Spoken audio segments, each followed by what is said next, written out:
افغانستان، بھارت اور اسرائیل کا گٹھ جوڑ۔ سوشل میڈیا پر کچھ تصاویر سامنے آئی ہیں جن میں یہ دعویٰ کیا جا رہا ہے کہ بھارت سے اڑنے والے جہازوں میں افغانستان کے لیے ادویات کی آڑ میں ایسا ساز و سامان اور اسلحہ پہنچایا جا رہا ہے جس کا استعمال پاکستان میں دہشت گردی کے لیے کیا جا سکتا ہے۔ عامر رضا میرے ساتھ موجود ہیں، ان سے بات کرتے ہیں۔ عامر بھائی، کچھ خبریں زیر گردش ہیں، کچھ تصاویر بھی سامنے آئی ہیں، اس میں کتنی حقیقت ہے اور کیا آگے ہو سکتا ہے؟ ہمارے ناظرین کو ذرا بتائیے۔ دیکھیے، پہلی بات تو یہ ہے کہ میں اس پہ حقیقت بیان کروں اس سے پہلے میں صرف آپ کو تاجکستان میں ہوئے ڈرون حملے کی طرف لے کے جانا چاہتا ہوں۔ دیکھیں، بھارت کون سے ڈرونز استعمال کرتا ہے یہ آپ کو بھی پتہ ہے۔ جی بالکل، اسرائیلی ڈرونز، اسرائیلی ہروپ اور یہ ہیرون ڈرونز جو ہیں یہ اسرائیل کے تیار کردہ ڈرونز ہیں، اور یہی ڈرونز جو ہیں اب افغان دہشت گردوں کو فراہم کیے جا رہے ہیں، اور اسی سے تاجکستان میں انہوں نے 3 چائنیز کو جو ہے ان کی ہلاکت کی، یعنی ان ڈرونز کے استعمال کرنے سے۔ اور عامر بھائی، یہ بھی تصدیق اس بات کی ہوئی کہ یہ پہلا ڈرون حملہ تھا جو اس طرح کیا گیا۔ اس کا مطلب ہے کہ ڈرونز تو پہنچ چکے ہیں وہاں۔ میں آپ کو یہ بات سمجھانا چاہ رہا تھا، یہ اب تیاری کر رہے ہیں۔ دیکھیں، ان میں کوئی بھی ملک جو ہے اکیلا پاکستان کا مقابلہ نہیں کر سکتا ہے، تو اب یہ ٹرائکا بن گیا ہے کہ شاید اس طرح سے وہ مقابلہ کر سکے۔ مقابلہ انشاءاللہ تعالیٰ ابھی بھی نہیں کر پائیں گے۔ نہیں، پہلے 2 کو تو آپ نے شکست دی تھی نا، بھارت کو اور اسرائیل کو، اور آپ ان تینوں کو شکست دیں گے اکٹھے مل کے؟ تینوں کو شکست ہوگی، یہ آپ بے فکر رہیں اس بات سے۔ لیکن آپ یہ دیکھیں کہ یہ دہشت گرد جو ہیں ان کو اسرائیلی اسلحہ بھارت کے جہازوں میں جو ہے پہنچایا جا رہا ہے۔ یہ ایک ٹرائکا ہے، اور اس کو بڑی گہری نظر سے اگر کوئی ملک دیکھ رہا ہے، میں یہ سمجھتا ہوں تو وہ چین ہے۔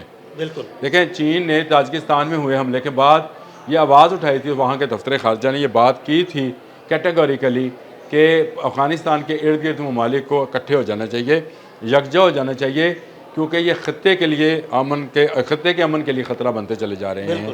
اور ابھی آپ نے جس طرح سے منظر کشی کی ہے، یہ بالکل ٹھیک ہے کہ دیکھنے میں یہ لگتا ہے کہ شاید افغان عوام کے لیے ادویات آ رہی ہیں، خوراک آ رہی ہے، کیونکہ وہاں پر جب سے یہ افغان پاک ٹریڈ جو ہے بند ہوئی ہے، یہ کوریڈور بند ہوا ہے، تو وہاں پر ان کو اپنی جان کے لالے پڑے ہیں، کیونکہ ادویات نہیں ہیں ان کے پاس، اور بھارت نیا دوست بنا ہے۔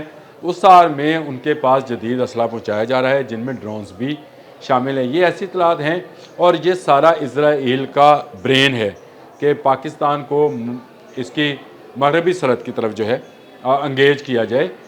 لیکن الحمدللہ پاکستان کے سیکورٹی اداروں نے ایسا زبردست فول پروف جو ہے سیکورٹی سسٹم بنا رکھا ہے کہ اب کوئی بڑی واردات ڈالنے کے یہ قابل نہیں رہے ہیں۔ بہت سارے خارجی اور فتنہ ہندوستان کے لوگ جو ہیں ہلاک کیے جا چکے ہیں، بہت سارے ٹریک کیے جا چکے ہیں۔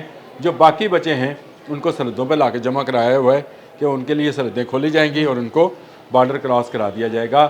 یہ دہشت گردی جو ہے یہ کسی ایک ملک یا ایک سمجھے افغانستان کا برین اس میں کام نہیں کر رہا تھا۔ برین جو ہے یہ اس میں اسرائیل کا ہے، لینڈ بھارت کی استعمال ہو رہی ہے۔ یہی میں کہنا چاہ رہا تھا کہ اس میں جو برین ہے وہ اس کا ہے، اور جو فورس طاقت ہے وہ بھارت کی استعمال کی جا رہی ہے پہنچانے کی، اور آگے جو ہاتھ ہیں وہ طالبان کے ہیں، دہشت گردی کے ہاتھ۔ اگر بالکل آپ نے صحیح لفظ بولا کہ یہ جو دہشت گردی کے ہاتھ ہیں یہ افغانی ہیں۔ اب دیکھیں، ایک سمجھے اس بات کو کہ طالبان اب اکیلے اس طرح کی حرکت نہیں کر پا سکتے تھے، ان کو بیک اپ کس کا تھا؟ یہ اصل میں جنگ مئی کی طرف جائیں کہ جب ان کا وزیر خارجہ متقی جو تھا اس نے دورہ کیا تھا انڈیا کا، اور وہاں پر جا کر اس نے پاکستان کے خلاف بیانات دیے تھے۔ اس کے بعد نور الدین عزیزی جو تھے ان کے وزیر تجارت دہشت گردی، وہ جو گئے ہیں بھارت میں، انہوں نے جا کر وہاں پہ جو بھی معاہدے کیے اس کی آڑ میں اب سامان پہنچایا جا رہا ہے، اس کو ایئر لفٹ کیا جا رہا ہے، اور بتایا جا رہا ہے کہ ادویات ہیں، خوراک ہے، یا اس طرح کی ضروری اشیاء کی چیزیں ہیں، لیکن اس کے اندر گولہ بارود اور بارود بھر کر بھیجا جا رہا ہے، اور خاص کر ڈرونز بھیجے جا رہے ہیں، جس کا آپ نے عملی مظاہرہ صرف 3-4 دن پہلے دیکھا بھی ہے کہ چائنیز جو مائنرز کام کر رہے تھے، جو کمپنی وہاں پہ کام کر رہی تھی، اس کے لوگوں کو جو ہے ہلاک کیا گیا، اور یہ ایک پوری دنیا کے لیے الارمنگ تھا۔ میں نے آپ کو پہلے بھی ذکر کیا، اب دوبارہ کر رہا ہوں کہ چائنیز نے اسی لیے کہا ہے کہ مل کر اس سارے جو دہشت گردی کا نیٹ ورک ہے